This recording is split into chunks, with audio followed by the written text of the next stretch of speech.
Olá pessoal, bem-vindos ao Resenha Simples e hoje nós vamos começar a conversar sobre a terceira parte do Tempo e o Vento, o Arquipélago.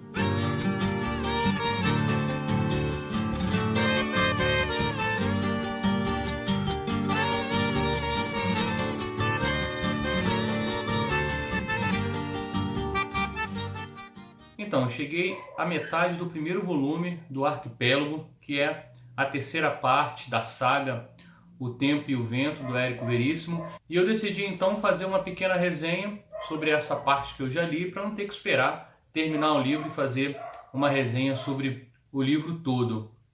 O nosso autor continua sua sanfona temporal tão comum nessa obra, nos levando agora, no início dessa terceira parte, ao Sobrado em 1945.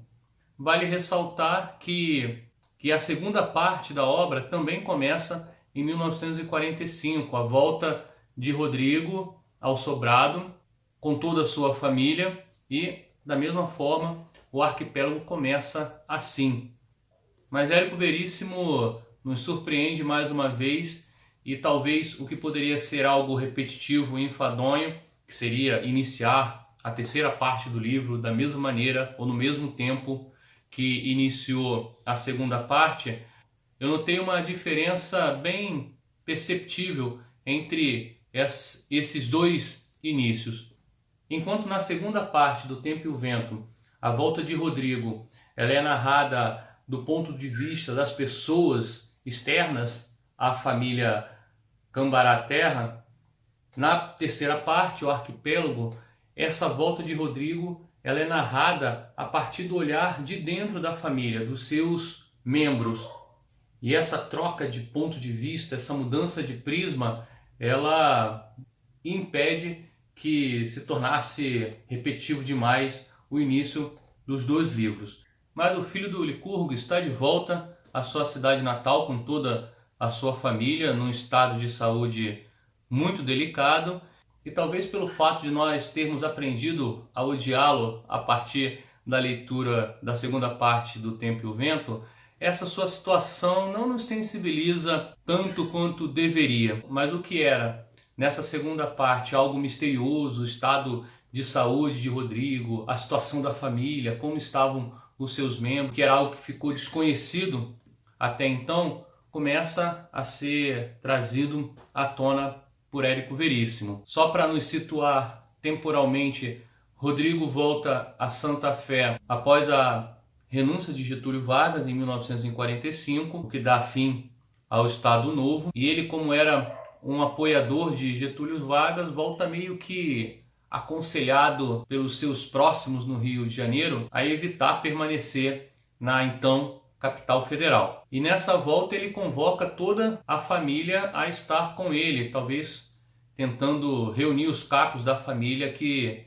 se dispersou, talvez se dilacerou nesse tempo no qual Rodrigo passou no Rio de Janeiro. Entretanto, Érico Veríssimo ele leva a narrativa em direção ao filho mais velho de Rodrigo, que é o Floriano. E nessa ida a Floriano, Érico Veríssimo continua com a sua belíssima capacidade de expor e de expressar os sentimentos humanos, os seus questionamentos, as suas crises existenciais.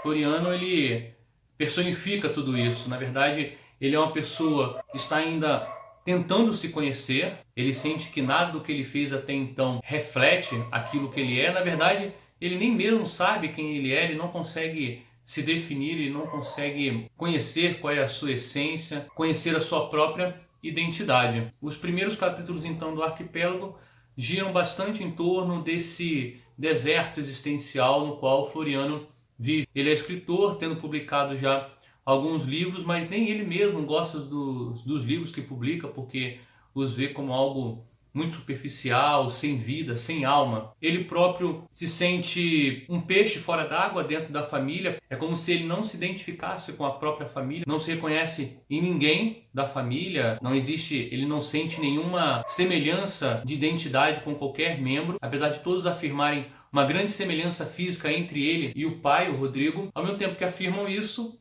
afirmam também que toda a personalidade do pai ficou com o Eduardo, o filho caçula da família Terra Cambará. Não bastasse então essa falta de identidade de Floriano com a sua família, a volta ao sobrado de todos os membros, na verdade, expõe a completa falta de conexão ou como está extremamente destruída a família. Os membros mal se conhecem, vivem muito mais de aparências e as reuniões de família são cercadas por silêncios constrangedores, por falas espaçadas, apenas para compor o ambiente de algum som. Floriano retrata muito desses momentos, inclusive quando, após mais um ataque, ou quase um ataque cardíaco de Rodrigo Cambará, a família está reunida para uma refeição e eles ficam num profundo desconforto durante o tempo da refeição. E ao mesmo tempo que Érico Veríssimo vai nos presenteando, digamos assim, com os aspectos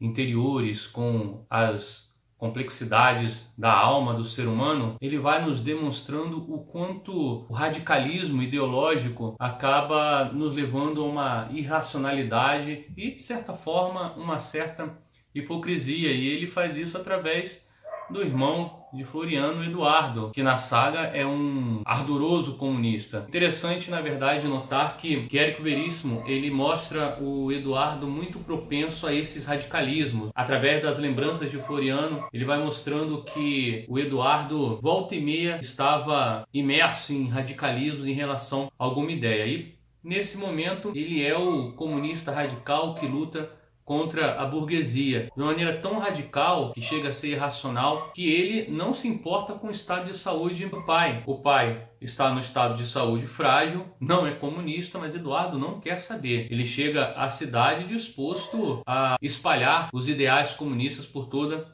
aquela região. Então ele faz comício na frente do sobrado, ele viaja, passa dias fora, mesmo sabendo que Rodrigo Cambará está ali às portas da morte. E quando chega ao sobrado para saber como o pai está, ainda quase arruma uma confusão com Rodrigo Cambará. Mas talvez a gente possa notar o porquê deste ímpeto de Eduardo em espalhar os ideais do comunismo por toda a região. A gente não pode esquecer que Eduardo é filho de um grande latifundiário, senhor de terras, uma tranquila condição financeira, eles são realmente muito ricos. E há de se lembrar que no início da segunda parte, o retrato, Eduardo está num monomotor, está sobrevoando a cidade de Santa Fé num monomotor, pensando justamente na condição dele de filho de burguês lutando contra a burguesia. E então a gente nota uma grande hipocrisia, porque apesar do seu ímpeto em se mostrar comunista, em servir a causa comunista, na verdade ele não abandona as benesses de ser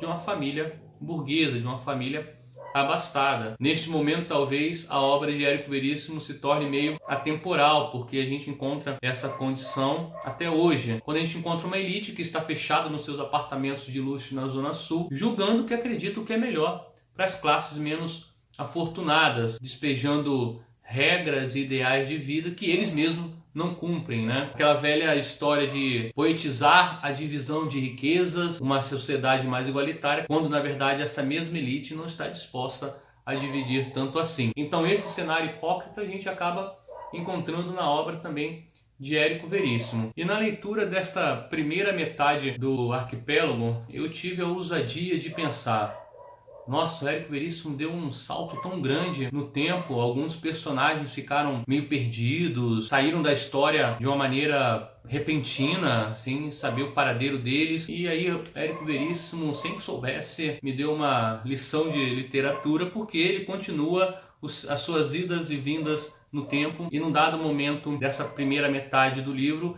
ele retorna lá em torno de 1922, quando Rodrigo está no mandato de deputado no estado do Rio Grande do Sul. O autor então retorna lá a 1922, em meados de 1922, tanto que os personagens comentam sobre a Semana de Arte Moderna, e nós estamos ali aos 45 do segundo tempo para estourar a Revolução de 1923, que foi uma luta armada que durou cerca de 11 meses entre os partidários de Borges de Medeiros e aqueles que eram contra a perpetuação dele no poder. Vale a pena citar que Borges de Medeiros era, na verdade, o herdeiro político de José de Castilho, que governou o estado do Rio Grande do Sul por muitos anos à mão de ferro. Na verdade, ele elaborou a Constituição do Estado, de maneira a perpetuar-se no poder, e Borges de Medeiros, como seu herdeiro político, tinha essa mesma intenção de perpetuação. Então, nesse momento, Rodrigo rompe com o partido que apoiava Borges de Medeiros, e o autor não dá nem muita chance para a gente de pensar numa razão altruísta de Rodrigo para fazer isso, não. Ele deixa bem claro, existe muita expectativa do Rodrigo na repercussão do seu discurso de rompimento feito na Câmara dos Deputados. Ele busca ver qual é a reação daqueles que estão presentes na sessão. Após ele sair da Câmara dos Deputados, ele busca informações de como está sendo a repercussão. Então não existe nada de muito altruísta nesse rompimento de Rodrigo com o partido, não. Ele volta então de Porto Alegre à sua cidade natal e inicia o processo de apoio ao candidato da oposição, que era Assis Brasil. E já que a gente está falando do Rodrigo Cambará, o Érico Veríssimo, na verdade, nos deixa a par que o Rodrigo ele já se resolveu com a sua própria consciência. Se antes, quando ele cometia um erro ou uma falha moral, ele ficava se remoendo, como acaba, na verdade, a segunda parte do Tempo e o Vento, ainda que movido por motivos fúteis, mas ele ficava se remoendo, pensando numa redenção, pensando numa mudança de vida. Nesse momento da história, Érico Veríssimo nos mostra que esse tipo de sentimento praticamente acabou em Rodrigo. Ele continua com as suas quedas morais, tanto que, num certo momento da história, quando ele volta de Porto Alegre, quando ele estava com a família lá, Turíbio, o irmão dele, pergunta com quantas mulheres ele ficou, como elas eram, e o Rodrigo, sem nenhuma vergonha moral, por assim dizer, relata as peripécias dele na capital do estado. Tanto que, logo após o discurso de rompimento dele com o partido, ele vai para um cassino com bordel que existe em Porto Alegre, e se volta e meia ele ainda pensa, eu, pai de família, uma pessoa respeitada, estou aqui neste local, nessa situação. Na verdade, esse tipo de pensamento ele é muito mais envolto por uma questão de vaidade, dele perder a reputação dele, do que propriamente um arrependimento pelo ato moral em si. Então ele como que aprendeu a burlar ou ignorar a consciência dele, e volta e meia ele burla a consciência dele com algumas autojustificações que só servem para ele mesmo. Aquele ímpeto de ajudar ao próximo continua, mas continua também da mesma forma que era quando ele era mais novo, ou seja, esse ímpeto é movido também por vaidade, pela estima pública, e não é um ato livre de intenções. Tanto que no momento em que ele pensa em ajudar um companheiro de bordel dele, por assim dizer, que é viciado em cocaína, ele pensa em levar esse amigo dele pro Angico, que é a fazenda da família Cambará Terra. Quando esse amigo não chega ao local determinado para que pudesse viajar com o Rodrigo, ele até pensa, melhor, imagina só eu ser visto com essa pessoa, trabalho que ele me daria. Então, assim, todo ato de caridade do Rodrigo sempre está envolto de uma certa maquerência de realizá-lo de maneira livre. Ou seja, está difícil, graças a Érico Veríssimo, de gostar do Rodrigo Cambará. E a volta ao tempo que Érico Veríssimo faz para um Rodrigo mais jovem que no início do livro, nos presenteia também com discussões filosóficas maravilhosas entre os personagens. Agora são personagens mais novos, com ideais diferentes, com ideias políticas diferentes, ou melhor, com ideias políticas apresentadas de maneira diferente. Existe o promotor de justiça, que é uma figura pitoresca na cidade, que embora já modernizada, ainda guarda muito dos aspectos de interior, de pensamento mais arcaico. Então é engraçado como Érico Veríssimo mostra a desconfiança em relação a alguns personagens. E também nesse momento histórico no qual o autor nos coloca, ele também tem a presença do radicalismo político, do radicalismo ideológico, digamos assim. Existe lá o Stein, que é um judeu e próximo ao Rodrigo, e que é também comunista. Calma, eu não estou falando só de comunista não, tá? Mas é porque Érico Veríssimo, em toda a fase da história, ou pelo filho Floriano, ou por algum outro personagem, ele sempre fala um pouco desses regimes totalitários e também acaba se voltando bastante ao comunismo. E pela boca do Stein, ele expõe um dos fundamentos, ou um dos alicerces que fundamentam o próprio comunismo. Deixa eu ler para você. Mas antes de ler, deixa eu só contextualizar um pouquinho sobre o momento em que isso acontece. Na verdade, Stein, que é este judeu comunista, ele está usando a máquina de tipografia do Rodrigo, que existe no porão do sobrado. Rodrigo pede que ele imprima os jornais que ele está redigindo em favor de Assis Brasil, que é o candidato da oposição. E o Stein está ali fazendo isso por um motivo. Rodrigo vai dar esse maquinário para que ele possa posteriormente produzir os materiais de divulgação do ideal comunista. Não porque Rodrigo seja comunista, mas porque na verdade ele não acredita muito nessa ideologia e acha que é fogo de palha da juventude. Talvez isso sintetize um pouco como que o mundo encarou o comunismo e talvez essa descrença foi o campo de espaço que essa ideologia precisava para espalhar por todo o mundo. Então deixe-me ler esse trechinho. O Stein está ali no porão do sobrado. Quem está ajudando é o Bandeira, um outro amigo do Rodrigo. E o Bandeira está ali brincando com o Stein porque ele está imprimindo um jornal que serve à causa burguesa. E o Stein diz que ele só está ali fazendo aquilo porque depois o Rodrigo vai dar a ele a tipografia para que ele imprima o que ele quiser. E aí o diálogo começa assim com o Bandeira falando: em suma, todos os meios servem a vocês, contanto que levem a ditadura do proletariado, não? E aí o Stein responde: e por que não? Um comunista deve estar preparado para todos os sacrifícios e, se necessário, recorrer mesmo a toda espécie de estratagema, usar métodos ilegítimos, esconder a verdade, a fim de penetrar nos sindicatos e permanecer neles, levando avante a obra revolucionária. Sabes quem escreveu isto? Lenin. E aí o Bandeira responde: de sorte que para vocês não existe ética nem moral. Digamos que aqui então o Érico Veríssimo ele denuncia, a partir das palavras do próprio Lenin, o fundamento no qual se apoia o comunismo, o socialismo, que é o rompimento com os alicerces que sustentam o mundo ocidental do qual nós fazemos parte. Ou seja, o alicerce que seria a ética e a filosofia grega e a moral judaico-cristã. Digamos que nesse momento então o Érico Veríssimo se torna novamente atemporal, porque nós encontramos esses mesmos sinais na sociedade na qual nós vivemos atualmente.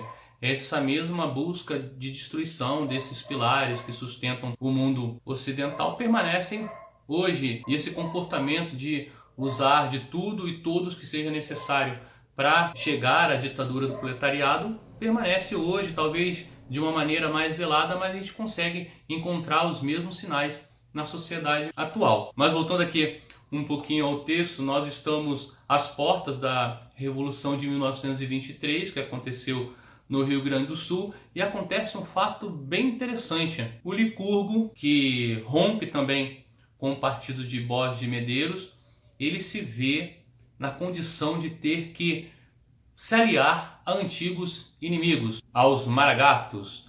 E então se faz necessário pontuar uma coisa: toda a saga do Tempo e o Vento começa num determinado ponto da história, que é o cerco ao Sobrado, que acontece durante a Revolução Federalista, que aconteceu entre 1893 e 1895. De um lado estavam os federalistas, os maragatos, e também conhecido como gasparistas, graças ao nome do seu líder, que era o Gaspar da Silveira. E do outro lado estavam os republicanos, os pica-paus, e que também eram conhecidos pela alcunha de castilistas, graças ao nome do seu líder, Júlio de Castilhos. Lembra aquele de quem Borges de Medeiros era herdeiro político? Então, nesse momento, Licurgo ele apoiava Júlio de Castilhos. E o primeiro capítulo de O Tempo e o Vento fala justamente do cerco dos maragatos ao Sobrado, ocupado por Licurgo, que era federalista, era castilhista. Então, nesse momento da história, lá em 1922, Licurgo rompeu com o legado de Júlio de Castilhos e Borges de Medeiros e se vê então tendo que conviver e ter como aliado aqueles que cercaram a sua casa no início da saga. E antes que se pense que Licurgo rompeu com Borges de Medeiros, movido por uma causa nobre para lutar contra o regime ditatorial do qual Borges de Medeiros era herdeiro e queria perpetuar, na verdade esse rompimento ele tem um fundamento bem vaidoso, pois Licurgo se sente afrontado e humilhado quando Borges de Medeiros escolhe um outro candidato, que era de um grupo inimigo de Licurgo ali em Santa Fé,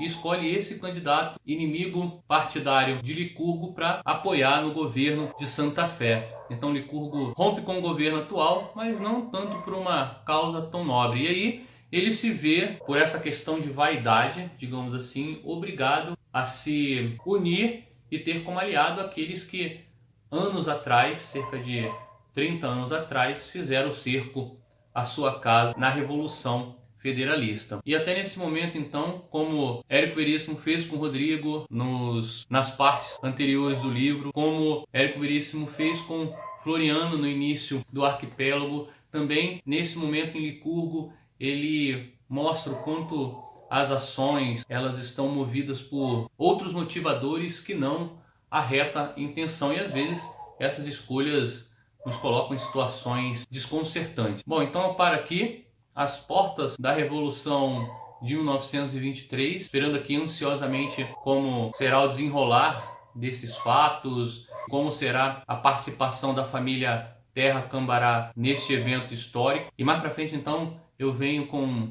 uma outra resenha sobre a segunda metade do primeiro volume da terceira parte do Tempo e o Vento, que é o Arquipélago. E se você gostou, então, clica lá em gostei, compartilhe o vídeo, faça seu comentário. Até a próxima. Tchau, tchau.